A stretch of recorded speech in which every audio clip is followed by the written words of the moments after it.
In the name of Allah subhanahu wa ta'ala, the news headlines. 37 specialists graduate from the first cohort of the Ifta and Qaza department of Imam Abu Hanifa. May Allah have mercy on him in Nangarhar province.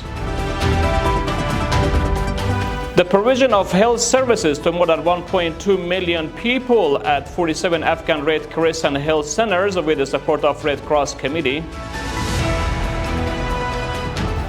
And 10 individuals killed in a school shooting in Canada. Welcome to today's news package. It's Wednesday, the 23rd of Shaban al-Mazam 1447, the 22nd of Tal 1404, and the 11th of February 2026. The news details. The Minister for Education states that 37 specialists have graduated from the first cohort of Ifta and Qaza department of Imam Abu Hanifa. May Allah have mercy on him, from Religious Institute in Nangarhar. Maulvi Asadullah Farid, the Director General of Religious Universities and Specialization at the Ministry, stated that the Ministry of Higher Education is committed to expanding and strengthening specialized religious programs across Afghanistan. The International Committee of Red Cross (ICRC) has announced that in 2025, more than 1.2 million people received primary healthcare services at 47 Afghan Red Crescent health centers supported by the committee. Based on ICRC, during the past year, more than 337,000 doses of routine vaccines were administered, and over 9,000 children suffering from malnutrition benefited from the nutrition programs run by Afghan Red Crescent.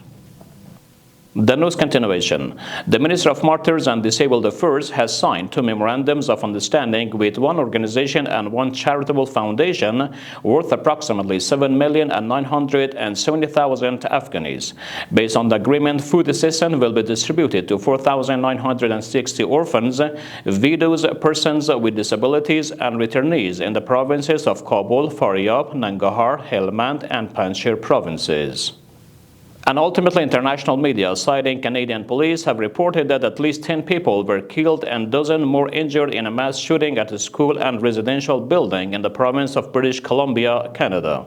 In accordance with a statement from Canadian police, the body of the suspected shooter was also found at the scene, and it appears that the suspect died by suicide from a self-inflicted gunshot wound.